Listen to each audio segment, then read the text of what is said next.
ਸ਼ਮਾਉਣ ਵਾਲਾ ਲੰਘਿਆ ਹੈ ਕੋਲ ਦੀ, ਅੱਖੀਆਂ ਦਾ ਨੀਰ ਮਰੀਮ ਸੂਲੀ ਥੱਲੇ ਡੋਲਦੀ। ਬੋਲ ਸ਼ਮਾਉਣ ਵਾਲਾ ਲੰਘਿਆ ਨਾ ਕੋਲ ਦੀ, ਅੱਖੀਆਂ ਦਾ ਨੀਰ ਮਰੀਮ ਸੂਲੀ ਥੱਲੇ ਡੋਲਦੀ। ਬੋਲ ਸ਼ਮਾਉਣ ਵਾਲਾ।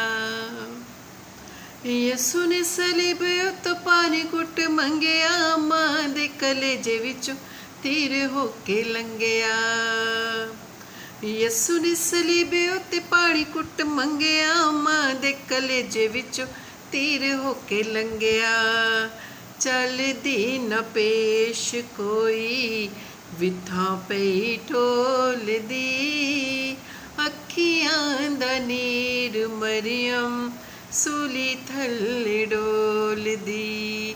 ਬੋਲ ਸ਼ਮਾਉਣ ਵਾਲਾ ਲੰਘਿਆ ਨਾ ਕੋਲ ਦੀ, ਅੱਖੀਆਂ ਦਾ ਨੀਰ ਮਰੀਮ ਸੂਲੀ ਥੱਲੇ ਡੋਲਦੀ।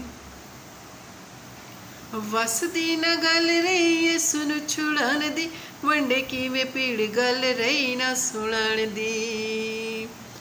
ਵਸਦੀ ਨਾ ਗੱਲ ਰਹੀ ਯਿਸੂ ਨੂੰ ਛੁਡਾਉਣ ਦੀ, ਵੰਡੇ ਕਿਵੇਂ ਪੀੜ ਗੱਲ ਰਹੀ ਨਾ ਸੁਣਨ ਦੀ। ਅੱਖਾਂ ਵਿੱਚ ਅੱਖਾਂ ਪਾ ਕੇ ਦੁੱਖ ਪਈ ਫੋਲਦੀ, ਅੱਖੀਆਂ ਦਾ ਨੀਰ ਮਰੀਮ ਸੂਲੀ ਥੱਲੇ ਡੋਲਦੀ। ਬੋਲ ਸ਼ਮਾਉਣ ਵਾਲਾ ਲੰਘਿਆ ਨਾ ਕੋਲ ਦੀ, ਅੱਖੀਆਂ ਦਾ ਨੀਰ ਮਰੀਮ ਸੂਲੀ ਥੱਲੇ ਡੋਲਦੀ। ਬੋਲ ਸ਼ਮਾਉਣ ਵਾਲਾ। ਚੰਨ ਨਾਲ ਸੋਹਣਾ ਮੁਖ ਰਤ ਨੇ ਛੁਪਾਇਆ ਏ, ਕਿਲਾਂ ਦੀ ਛਿਕਾਂ ਉਹਦਾ ਖੂਨ ਚਵਾਇਆ ਏ। ਚੰਨ ਨਾਲ ਸੋਹਣਾ ਮੁਖ ਰਤ ਨੇ ਛੁਪਾਇਆ ਏ, ਕਿਲਾਂ ਦੀਆਂ ਛਿਕਾਂ ਉਹਦਾ ਖੂਨ ਚਵਾਇਆ ਏ।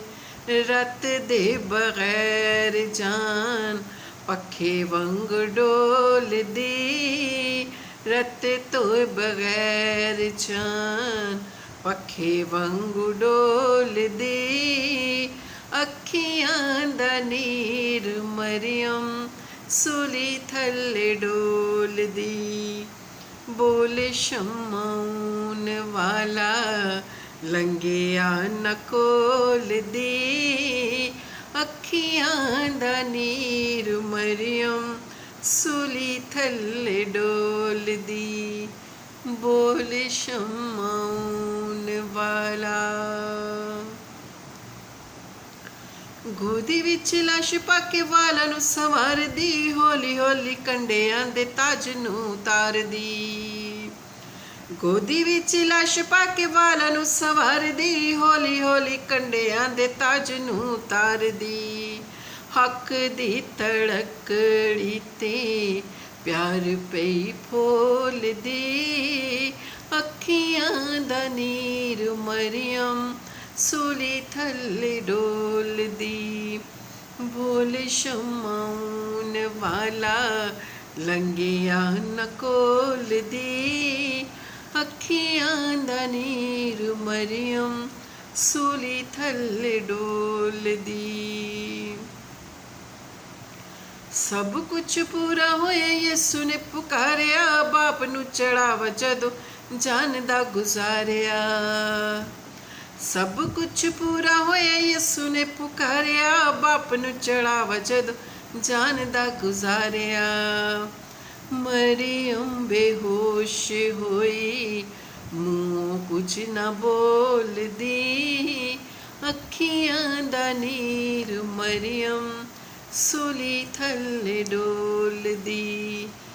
ਬੋਲ ਸ਼ਮਾਉਣ ਵਾਲਾ ਲੰਘਿਆ ਨਾ ਕੋਲ ਦੀ, ਅੱਖੀਆਂ ਦਾ ਨੀਰ ਮਰੀਮ ਸੂਲੀ ਥੱਲੇ ਡੋਲਦੀ। ਅੱਖੀਆਂ ਦਾ ਨੀਰ ਮਰੀਮ सूली थल्ले डोल दी, अखियां दा नीर मरियम सूली थल्ले डोल दी। Hallelujah hallelujah.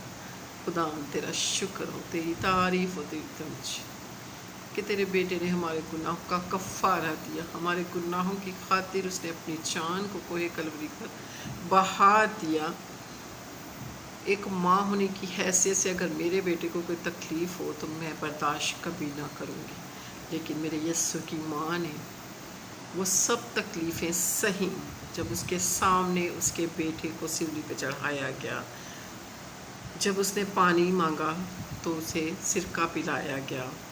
उस माँ के कलेजे से तीर होकर निकला, लेकिन उसकी पेश नहीं जाती थी। उसकी तकलीफ़ कोई भी नहीं बता सकता, कोई शेयर नहीं कर सकता था उसकी तकलीफ़ को।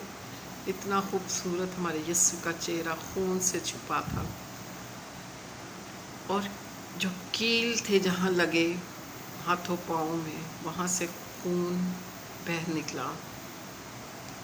खून के बगैर जो है जान जो होती है वो डोलती है। वो कहते पक्के बंगरों डोल दी। अगर हमारे जिस्म में खून ही नहीं होगा तो जान नहीं होगी। कितनी तकलीफ़ अज़ियत मेरे यस्सु ने मेरे लिए सही।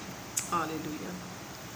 जब उसकी माँ ने अपने बेटे की लाश को अपनी गोदी में डाला तो वो उसके जो कांटों का ताज था उसके सर पर वो उसे आस्ता आस्ता उतारने लगी, उसके बालों को संवारने लगी, लेकिन उसकी पेश नहीं गई। वो अपने प्यार को किस तरह तोड़ती। जब सब कुछ पूर्व हुआ तो यस्सु ने पुकारा, उसने अपनी जान का चढ़ावा गुजारा अपनी जान देकर, और उसकी माँ बेहोश हो गई, लेकिन उसने मुँह से कुछ नहीं बोला, क्योंकि ये पूरा होना था। यस्सु के हक़ में जो लिखा गया था नविश्तों में वो पूरा होना था। हमारे यस्सु ने हमारे गुनाहों की खातिर ये सलीबी मौत सहनी थी ताकि हम रिहाई पाएँ।